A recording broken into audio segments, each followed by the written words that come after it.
You need to know that your presence here tonight means so much to us and to so many, and that with your time and your generosity, you are dispensers of hope, and that is, I can't tell you how significant that is when you're struggling as people and children with Fanconi anemia struggle.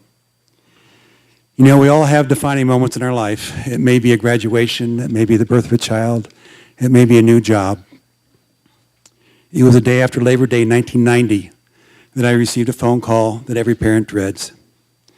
It was a day that changed the course of our lives forever and will forever be burned deep into my heart, mind, and soul. At the time, life couldn't have been better. I was married to the love of my life. We had 4 great kids. I had a wonderful career, a job that I enjoyed, a profession that I felt that allowed me to provide for my family. It was more than everything I ever dreamed about and more than I deserved.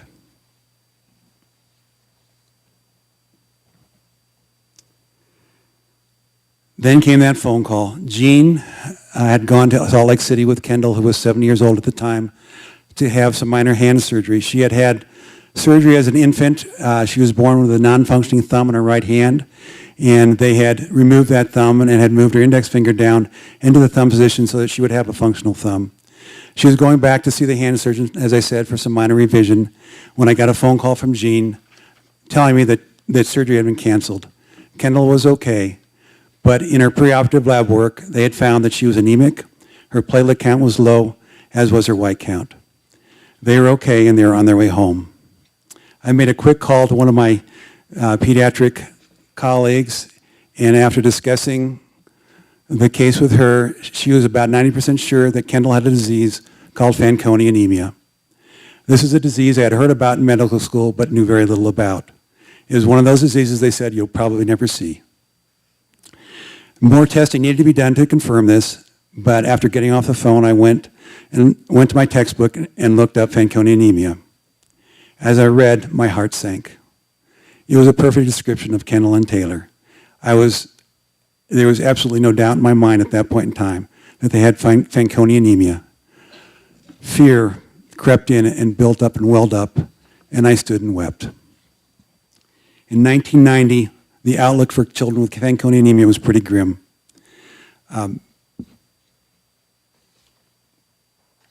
One of the major issues with Fanconi anemia and one of the major treatments is bone marrow transplantation. For the bone marrow is a factory that we all have that manufactures red cells, white cells, and platelets that are needed in order to form blood.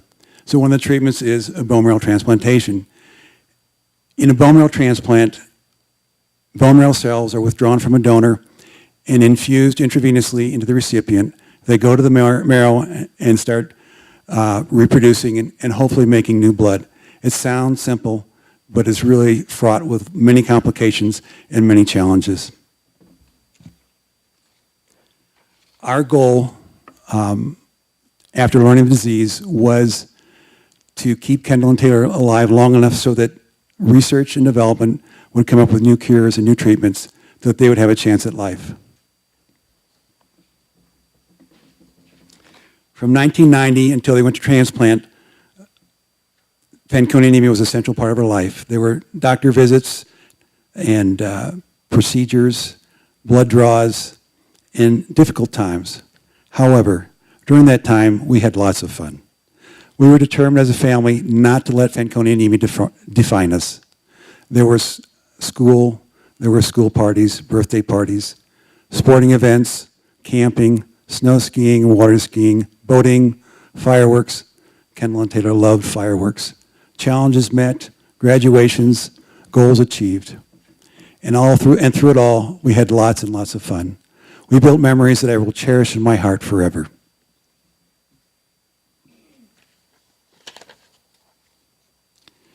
By 2005, when Kendall went to transplant, much had changed. They went from having no shot to at least having a long shot. Kendall was a sophomore in college when she made the decision to go to transplant. She was being maintained by frequent blood transfusions and was constantly battling infections. She went to the University of Minnesota, and I was convinced that she would survive. There was no doubt in my mind that this was the beginning of a new life for her. Her transplant ended almost before it began. Within a week, she was put on a ventilator because she had a toxic reaction to one of the medications she was given. That same week, she went into liver failure and then kidney failure. She then developed a life-threatening infection that was resistant to most antibiotics. 2 weeks into her transplant course, she became unresponsive, and we later learned at autopsy that she had something called hepatic encephalopathy. She died 31 days post-transplant on March 15th, 2005. Grieving Kendall's death was interrupted by Taylor's failing health and his need for transplant. Emotionally spent, we were able to prolong it for 1 year. In May of 2005, we all headed to New York City to Memorial Sloan Kettering. That would be Kendall and Taylor's, Jean and Taylor's home for the next 9 months. At this time, I had lacked the confidence and reassurance that I'd had when Kendall went. However, we were pleasantly surprised because he withstood the rigors relatively well, and by 3 months, his counts were higher than they'd been probably since he was an infant. They were near normal. He was feeling good, and we were filled with hope. Then came day 106 post-transplant and the onset of a rash. It was the beginning of a battle that Taylor would lose.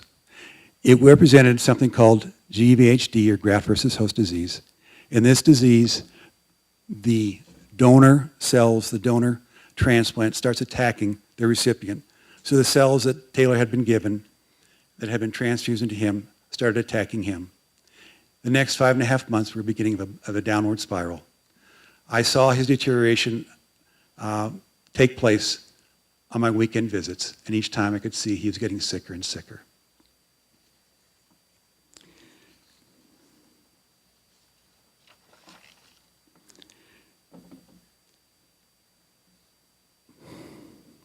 Taylor died from an overwhelming infection February 25th, 2006. Thus, a long chapter in our lives came to a close, and a new one began. Half my children were dead, and life was hard, and things were really dark. You know, Jean often said that she was prepared for the death of Kendall and Taylor, but not prepared for life afterwards. I wasn't prepared for either one. I would wake up each morning having no desire to get out of bed. I would look over and see the jar of Taylor's lunch money on the counter, and my heart would ache. I'd drag myself out and go for a run. I'd come back and shrug my shoulders and think, well, I guess I can make another day. I trained for and ran the New York Marathon that year.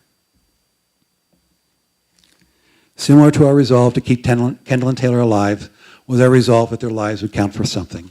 We did not want them to be forgotten, and so with the encouragement of friends, we formed the Kendall and Taylor Atkinson Foundation, or CATA, whose mission is, as Dick said, to raise money for Fanconi anemia research and to help children suffering from disease, poverty, and disability. We are often asked how we survived, how we made it through this journey. The reality is that there's nothing special about us. No one is immune to tragedy in their life. It has been no picnic for the Nashes, the Salos, or the Adams, families here who have had children that have gone through bone marrow transplant and suffer from Fanconi anemia. But the answer to that question is, we survived and we were sustained by our faith in Jesus Christ. In the Bible, in the 5th chapter of Romans, it says, but we also rejoice in our suffering because we know that suffering produces perseverance, perseverance, character, and character, hope. And hope does not disappoint us because God has poured out his love into our hearts by the Holy Spirit whom he has given us. God surrounded us by family and friends who loved and supported us. We were cared for by competent, compassionate physicians, nurses, and healthcare personnel. We have been humbled and seen the best in family and friends who have given sacrificially of their talents, time, and finances on our behalf. Not a day goes by that my heart doesn't ache for Kendall and Taylor. Someday there will be a reunion. Your presence here tonight and your generosity is greatly appreciated. Know and feel good about what you do, for it serves to encourage and bring hope to children in desperate need. Knowledge gained through research did make a difference for Kendall and Taylor, and it will make a difference to those children struggling with the disease. I would like to close with these words, not my own, but they articulate the journey. As for grief, you'll find it comes in waves. When the ship is first wrecked, you're drowning with wreckage all around you. Everything floating around you reminds you of the beauty and the magnificence of the ship that was and is no more. And all you can do is float. You find some piece of wreckage and you hang on for a while. Maybe it's a physical thing, maybe it's a happy memory or a photograph. Maybe it's a person who is also floating.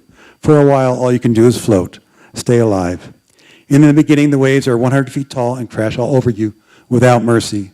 They come 10 seconds apart and don't even give you time to catch your breath. All you can do is hang on and float. After a while, maybe weeks, maybe months, maybe years, you'll find the waves are still 100 feet tall, but they come farther apart. When they come, they still crash all over you and wipe you out. But in between, you can breathe, you can function. You never know what's going to trigger the grief. It might be a song, a picture, a street intersection, the smell of a cup of coffee. It can be just about anything, and the wave comes crashing. But in between waves, there is life. Somewhere down the line, and it's different for everybody, you find that the waves are only 80 feet tall or 50 feet tall, and while they still come, they come further apart. You can see them coming, an anniversary, a birthday, or Christmas, or landing at O'Hare. You can see it coming for the most part, and prepare yourself. And when it washes over you, you know that somehow you will again come out the other side, soaking wet, sputtering, still hanging on to some tiny piece of the wreckage, but you'll come out. Take it from an old guy, the waves never stop coming. And somehow you don't really want them to. But you learn that you'll survive, and the waves will come, and you'll survive them too. If you're lucky, you'll have lots of scars from lots of loves and lots of shipwrecks. Thank you for coming here tonight.